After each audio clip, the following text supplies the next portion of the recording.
एक ओर खुशी के दीप जल रहे थे और दूसरी ओर ईर्ष्या की आग धधक रही थी। जब हस्तिनापुर में यह खबर पहुंची कि पांडव जीवित हैं और उन्होंने द्रौपदी का हाथ थाम लिया है, तो विदुर की आंखों में खुशी के आंसू थे, लेकिन दुर्योधन के पैरों तली जमीन खिसक गई थी।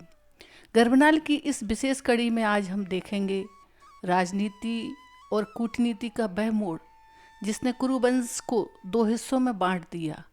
आखिर क्यों धृतराष्ट्र ने पांडवों को खांडवप्रस्थ जैसे निर्जन और बंजर इलाके में रहने को कहा? क्या यह पांडवों का सम्मान था या उन्हें हस्तिनापुर से दूर करने की एक और चाल? आइए जानते हैं कि उजाड़ खंडहरों से यह भव्य और दिव्य नगरी इंद्रप्रस्थ के निर्माण की गौरवशाली गाथा। द्रौपदी के स्वयंवर में जो कुछ हुआ उसकी खबर जब हस्तिनापुर पहुंची तो धर्मात्मा विदुर बड़े खुश हुए। धृतराष्ट्र के पास दौड़े गए और बोले, धृतराष्ट्र, हमारा कुल शक्ति सम्मान हो गया। राजा द्रुपद की पुत्री हमारी बहू बन गई है। हमारे भाग्य जाग गए हैं। आज बड़ा सुदिन है। धृतराष्ट्र ने अपने बेटे के प्रति अंध प्रेम के कारण विदुर की बात का गलत अर्थ समझा। दुर्योधन भी तो स्वयंवर में गया था ना, सो उन्होंने समझा कि दुर्योधन ने द्रौपदी को स्वयंवर में प्राप्त किया। बोले, अहो भाग्य है हमारा। विदुर, अभी जाकर वह बहू द्रौपदी को ले आओ और पांचाल राज की बेटी का खूब धूमधाम से स्वागत करने का प्रबंध करो। चलो जल्दी करो। तब विदुर असली बात उन्हें बताते हुए बोले, भाग्यशाली पांडव अभी जीवित हैं। राजा द्रुपद की कन्या को स्वयंवर में अर्जुन ने प्राप्त किया है। पांचों भाइयों ने विधिपूर्वक द्रौपदी के साथ ब्याह कर लिया है और देवी कुंती के साथ वे सब द्रुपद के यहाँ कुशल से हैं। यह सुन धृतराष्ट्र सहम से गए। उनका उत्साह ठंडा पड़ गया, पर उसे प्रकट न करने का हर्ष का बहाना करते हुए बोले, भाई विदुर, तुम्हारी बातों से मुझे असीम आनंद हो रहा है। क्या सचमुच मेरे भाई पांडु के पुत्र जीवित हैं? वे कुशल से तो हैं? मैं कितना शोक मना रहा था, कितना व्याकुल हो रहा था उनकी मृत्यु के समाचार से। तुम्हारे इस समाचार ने मेरे तृप्त हृदय पर मानो अमृत बरसा दिया हो। आनंद मेरे अंदर समा नहीं रहा है। राजा द्रुपद की बेटी हमारी बहू बन गई है। यह बड़ा ही अच्छा हुआ, हमारे अहोभाग्य। उधर दुर्योधन को जब मालूम पड़ा कि पांडवों ने लाख के घर की भीषण आग से किसी तरह बचकर और 1 वर्ष तक कहीं छिपे रहने के बाद अब पराक्रमी पांचाल राज्य की कन्या से विवाह कर लिया है और पहले से भी अधिक शक्तिशाली बन गए हैं, तो उनके प्रति उसके मन में ईर्ष्या की आग और अधिक प्रबल हो उठी। दबा हुआ बैर फिर से जाग उठा। दुर्योधन और दुशासन ने शकुनी को अपना दुखड़ा सुनाया। मामा, अब क्या करें? निकम्मे रोचन ने हमें कहीं का न रखा। हमारी चाल बेकार हो गई। सचमुच ही हमारे बैरी पांडव चतुरता से हमसे कहीं बड़े चढ़े निकले। देव भी उन्हीं के साथ दे रहा है। मृत्यु तो उनके पास तक भटकती ही नहीं, और अब तो द्रुपद कुमार, धृष्टद्युम्न और शिखंडी भी उनके साथी बन गए। मामा, हमें अब तो डर लगने लगा है कि आप कोई न कोई कारगर उपाय बताइए। उसके बाद कर्ण और दुर्योधन धृतराष्ट्र के पास गए और एकांत में उनसे दुर्योधन ने कहा, पिताजी, चाचा ने आपसे कैसे कहा हमारे भाग्य खुल गए हैं? कहीं शत्रु की बढ़ती से किसी के भाग्य खुलते हैं? पांडव तो हमारे शत्रु हैं, उनकी बढ़ती हमारे नाश का कारण बनेगी। हमने कितने ही उपाय किए फिर भी उनका कुछ नहीं बिगाड़ सके। हमारे सब प्रयत्न उलटकर हम पर ही आफतें ढाने लगे हैं। क्या आप नहीं देखते? अब चाहो जो, हमें चाहिए कि हम सभी पांडवों को नष्ट कर दें, नहीं तो फिर हमारी ही तबाही होगी। इसमें कोई संदेह नहीं है। अतः जल्दी से हम ऐसा कोई उपाय करें जिससे हम सदा के लिए निश्चिंत हो सकें। धृतराष्ट्र ने कहा, बेटा, तुम बिल्कुल ठीक कहते हो। भैया विदुर से मैंने जो कहा उसका तुम ख्याल ना रखना। बात यह है कि विदुर को हमारे मन की बात मालूम ना होनी चाहिए, इसलिए मैंने उससे ऐसी बातें की।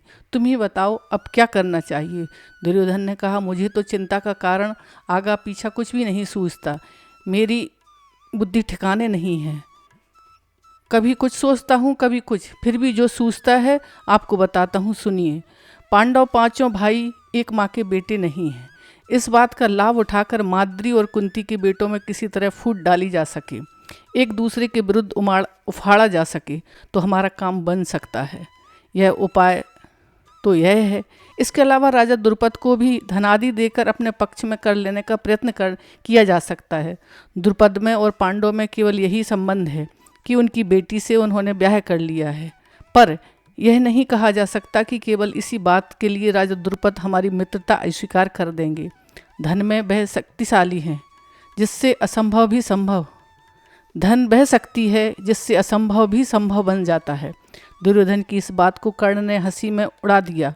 बोला, ऐसा सोचना तो बेकार की बातें हैं। दुर्योधन ने कहा, तो फिर हमें कोई ऐसा उपाय बताओ जिससे पांडव यहाँ आए ही नहीं, क्योंकि यदि वे इधर आए तो जरूर राज्य पर अपना अधिकार जमाना चाहेंगे। अच्छा यही होगा कि उन्हें यहाँ आने ही ना दिया जाए। इसके लिए कुछ चतुर ब्राह्मणों को सिखा पढ़ाकर पांचाल देश में भेजा जा सकता है।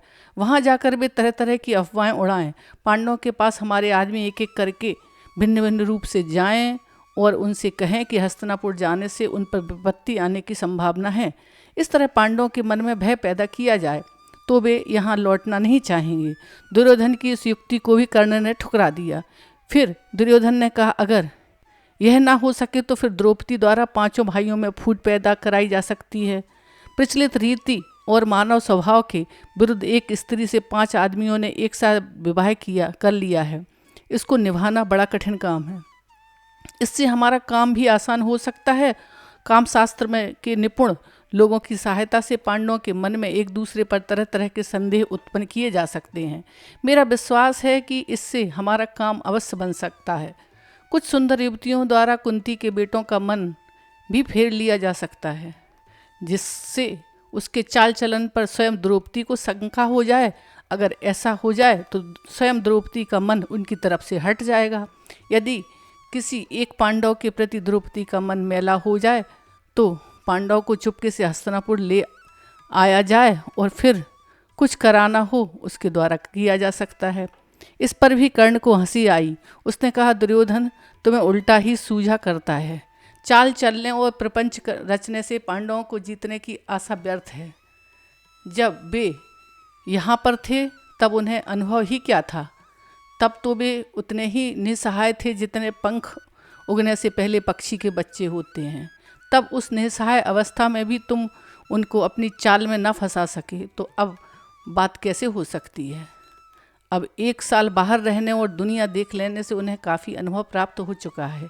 एक शक्ति संपन्न राजा के यहाँ उन्होंने शरण ली है। तिस पर उनके प्रति तुम्हारा बैर भाव उनसे छुपा नहीं। इसलिए छल प्रपंच से अब काम नहीं बनेगा। आपस में फूट डालकर भी उनको हराना संभव नहीं। राजा द्रुपद धन के प्रलोभन में पड़ने वाले व्यक्ति नहीं हैं। लालच दिलाकर उनको अपने पक्ष में करने का विचार बेकार है। पांडवों का साथ वे कभी नहीं छोड़ेंगे। द्रौपदी के मन में पांडवों के प्रति घृणा पैदा हो ही नहीं सकती। ऐसे विचार की ओर ध्यान देना भी ठीक नहीं। हमारे पास केवल एक ही उपाय रह जाता है। वह यह है कि पांडवों की ताकत और अधिक बढ़ने से पहले उन पर हमला कर दिया जाए और उनको कुचला जाए। अगर हम हिचकिचाते रहे तो और भी राजा उनके साथी बन सकेंगे। यादव सेना के साथ श्री कृष्ण के पांचाल राज्य में पहुंचने से पहले ही हमें पांडवों पर चढ़ाई कर देनी चाहिए और हमें अचानक द्रुपद के राज्य पर टूट पड़ना चाहिए। तभी हम पांडवों की शक्ति मिटा सकेंगे, अन्यथा नहीं।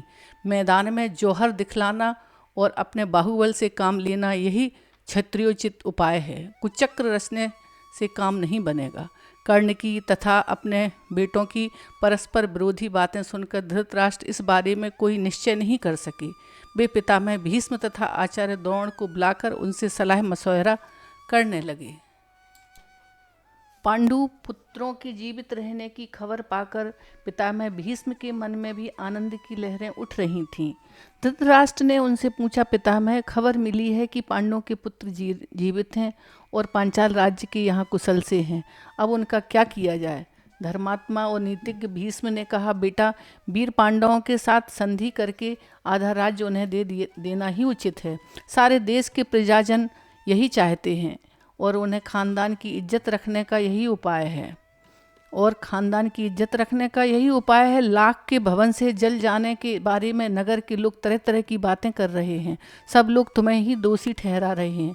यदि पांडव को वापस बुला लो और उन्हें आधा राज्य दे दो तो कुल का कलंक मिट सकेगा। मेरी तो यही सलाह है। आचार्य द्रोण ने भी यही सलाह दी। उन्होंने कहा, राजन, कुशल राजदूतों को पांचाल देश भेजकर संधि की शर्तें तय करा लें। फिर पांडवों को यहाँ बुलाकर बड़े भाई युधिष्ठिर का राज्याभिषेक कर आधा राज्य उन्हें दे दीजिए। उन्हें भी यही उचित लगता है। अंग नरेश कर्ण भी इस अवसर पर धृतराष्ट्र के दरबार में उपस्थित था। पांडवों को आधा राज्य देने की सलाह उसे बिल्कुल अच्छी न लगी। दुर्योधन के प्रति कर्ण के हृदय में अपार स्नेह था। इस कारण द्रोणाचार्य की सलाह सुनकर उसके क्रोध की सीमा न रही। धृतराष्ट्र से बोला, राजन, मुझे यह देखकर बड़ा आश्चर्य हो रहा है कि आपके धन से धनी और आपके सम्मान से प्रतिष्ठित आचार्य द्रोण भी आपको ऐसी कुमंत्रणा देते हैं। राजन, शासकों का कर्तव्य है कि मंत्रणा देने की नियत को पहले परख लें, तब फिर उन्हें मंत्रणा पर ध्यान दें। केवल शब्दों को ही महत्व न देना चाहिए। कर्ण की इस बातों से द्रोणाचार्य क्रोधित हो उठे। गरज कर बोले, दुष्ट कर्ण, तुम राजा को गलत रास्ता बता रहे हो। तुम में शिष्टता से बातें करना नहीं सीखा। यह निश्चित है कि यदि राजा धृतराष्ट्र ने मेरी तथा पितामह भीष्म की सलाह ना मानी तो तुम जैसों की सलाह पर चले तो फिर कौरवों का नाश ही होने वाला है। इसके बाद धृतराष्ट्र ने धर्मात्मा विदुर से सलाह ली। विदुर ने कहा, हमारे कुल के नायक भीष्म और आचार्य द्रोण ने जो बताया वही श्रेष्ठ कर है। वे बड़े बुद्धिमान हैं, सदा हमारी भलाई करते आए हैं, सो उनकी बातों के अनुसार ही कार्य होना चाहिए। जैसे दुर्योधन आदि आपके बेटे हैं, वैसे ही पांडव भी आपके हैं। उनकी बुराई सोचने की सलाह जो भी दे उसे अपने कुल का शत्रु समझिएगा। कम से कम अपनी भलाई के लिए भी आपको पांडवों से न्यायोचित व्यवहार करना चाहिए। पंचाल नरेश द्रुपद, उनके दोनों शक्तिमान पुत्र यदुवंश के श्री कृष्ण और उनके साथी आदि सब उनके पक्ष में हैं। इस हालत में पांडवों को युद्ध में हराना संभव ही नहीं हो सकता। कर्ण की सलाह किसी काम की नहीं है, उस पर ध्यान ना देना ठीक है। यूँ तो हम पर यह दोष लगा हुआ है कि हमने पांडवों को लाख के भवन में ठहराकर उनको मरवा डालने का प्रयत्न किया। इस दाग को धो डालना ही ठीक होगा। यह जानकर पांडव अभी जीवित हैं, हमारी सारी प्रजा आनंद मना रही है और पांडवों के दर्शन के लिए उत्सुक हो रही है। दुर्योधन की बात ना सुनिए। कर्ण और शकुनी अभी कल के बच्चे हैं, राजनीति के अनुभज्ञ हैं। उनकी युक्तियां अभी कारगर ना हो सकेंगी, इसलिए राजन भीष्म के आदेशानुसार ही काम कीजिए। अंत में सब सोच समझकर धृतराष्ट्र ने पांडु के पुत्रों को आधा राज्य देकर संधि कर लेने का निश्चय किया और पांडवों को द्रौपदी तथा कुंती सहित सादर लिवा लाने के लिए विदुर को पांचाल देश भेजा। विदुर भांति भांति के वस्त्र, आभूषण और अन्य अमूल्य उपहार साथ लेकर पांचाल देश को रवाना हो गए। पांचाल देश में पहुंचकर विदुर ने राजा द्रुपद को अमूल्य उपहार भेंट करके उनका सम्मान किया और राजा धृतराष्ट्र की तरफ से अनुरोध किया कि पांडवों को द्रौपदी सहित हस्तिनापुर जाने की अनुमति दें। विदुर का अनुरोध सुनकर राजा द्रुपद के मन में शंका हुई। उनको धृतराष्ट्र पर विश्वास न आया। सिर्फ इतना कह दिया कि पांडवों की जैसी इच्छा हो वही करना ठीक है। तब विदुर ने माता कुंती के पास जाकर दंडवत की और अपने आने का कारण बताया। कुंती के मन में भी शंका हुई कि कहीं पुत्रों पर फिर से कोई आफत ना आ जाए। चिंतित होकर वह बोली, विचित्र वीर्य के पुत्र विदुर, तुम ही ने मेरे बेटे की रक्षा की है। इन्हें तुम अपने ही बच्चे समझना। तुम्हारे ही भरोसे पर इन्हें छोड़ती हूँ और तुम जो कहोगे वही करूँगी। विदुर ने उन्हें समझाया और धीरज देते हुए कहा, देवी आप निश्चिंत रहें। आपके बेटों का कोई कुछ नहीं बिगाड़ सकेगा। वे संसार में खूब यश कमाएंगे और विशाल राज्य के स्वामी बनेंगे। आप सब बेखटके हस्तिनापुर चलिए। आखिर द्रुपद राजा ने भी अनुमति दे दी और विदुर के साथ कुंती और द्रौपदी समेत पांडव हस्तिनापुर को रवाना हो गए। उधर हस्तिनापुर में पांडवों के स्वागत की बड़ी धूमधाम से तैयारियां होने लगीं।